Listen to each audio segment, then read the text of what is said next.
So for the most part, when you think about PC gaming, you usually think of a setup something like this. Desk, small monitor, your tower right next to it or under it. However, TVs are pretty much never considered as a suitable PC gaming option, despite them in theory providing a way better experience, thanks to them being, you know, way bigger and also featuring other cool stuff such as OLED technologies allowing for perfect blacks, which is especially good seeing how many games set in like dark and gritty areas are being released nowadays. However, despite that, TVs are pretty much never considered as a good alternative, mainly because they lack special gamer-focused features such as high refresh rates, plus it's just less convenient to play games on a desktop, on a TV, unless, you know, want to have everything crammed onto a small coffee table, or you want to put a giant TV on your desk. But recently, with technologies like BFGD TVs really coming through, and maybe it's finally time for TVs to make a grand entrance into the world of PC gaming. Because remember, for now, we're pretty much using our big and powerful and expensive PCs on these relatively small displays, and then leaving our way less powerful consoles to play on a TV. But what if you don't have a BFGD? Are there any benefits in you playing PC games on your big normal TV? Well, that's something I'll be testing out today, as I'll be comparing playing on a normal desktop monitor and a TV. And that's going to be especially interesting seeing how on paper my monitor and the TV downstairs seem to have a lot in common. They're both 4K 60Hz, and yes, I play games at 4K 60Hz, get over it. However, of course, there's quite a few benefits on playing on a TV instead, thanks to things like HDR, OLED, and of course the thing being quite a few times larger. So I guess I don't really have to play on this first to, you know, kind of get a feeling for it, because I play on it every day. So instead, let's just start and see what it's like to play on a TV. And that means I need to carry this whole thing downstairs, which is gonna be fun.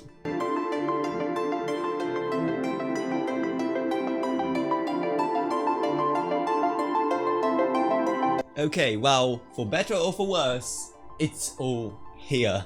And yeah, remember when I said about, you know, the space being a bit of a problem? Well, yeah.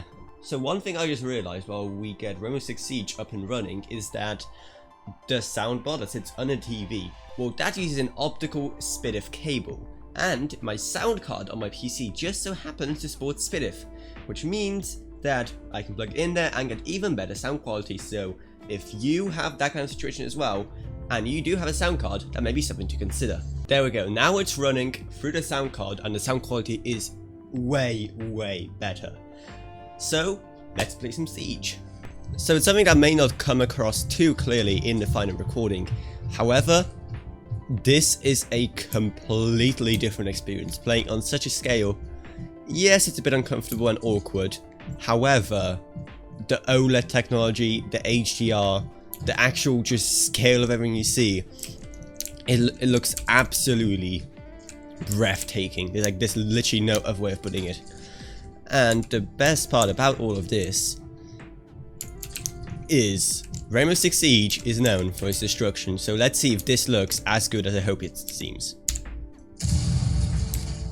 And yeah, that looks awesome, and I hope neighbors don't think that an actual explosion just went off in a house. I went ahead and turned the volume down just a bit so they don't think there's actually something going on. But yeah, let's go in, and what I have to do? Extract hostage. Okay, I'm guessing they're somewhere over. Ooh, no. Why am I using my sidearm? Ooh. Hello. Oh, yeah, okay, this looks awesome. Also, yeah, it's very uncomfortable to play this. Where is he? Oh, no! Stop switching sidearm! There we go.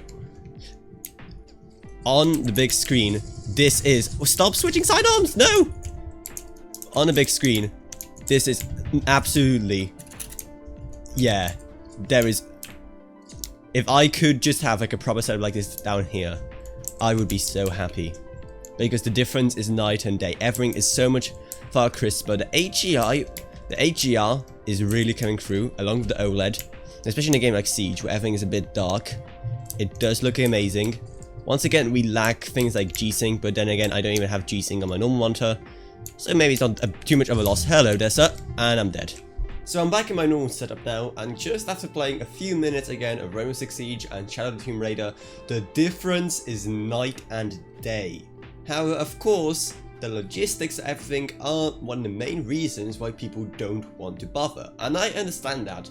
Playing Rainbow Six Siege, as you saw, was awful on a cramped coffee table unless you have a pretty solid coffee table or one of those lab keyboard and mouse pieces that you see floating around nowadays. And it could be a worthwhile investment if you really want to go into DV gaming, because it is amazing. However, there are still things that may be holding it back for many people, especially if you love high refreshing monitors. Then, unless you want to spend a lot on BFGD, which may lack other awesome features like HDR or OLEDs, or you may get an OLED, which only recently has been really pushing for higher refresh rates and thus it can be extremely expensive, then you're kind of in a weird situation, right? And if those things really bother you, for now, just stick to a normal monitor at your desk.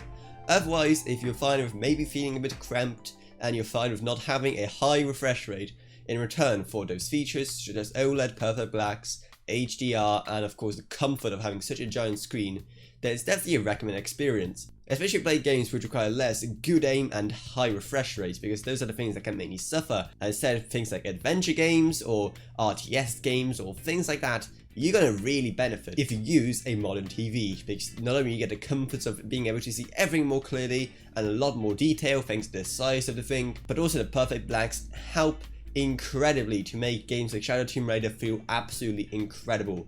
And compared to this, it just feels like this thing is 5 years old, even though it's only like a year old. And remember, that is with both being 4K and 60Hz. That's how much of a difference perfect blacks and HDR make. So the ball is in your court, but if you are a person who has been tempted to explore the other side of PC gaming, make sure you stay tuned for what the BFGD and the OLED and other amazing TV technologies are gonna bring us next. Because if you're a person who's interested in this, the future is looking really good, and before long, you may be playing properly on a big TV. Below, I'd like to also thank my patrons Barry and Ryan Douglas for helping to support the channel on Patreon. Thank you ever so much.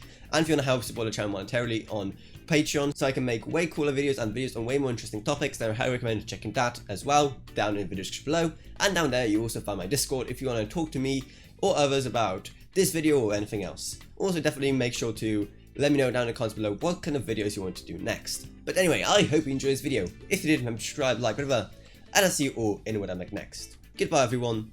Goodbye.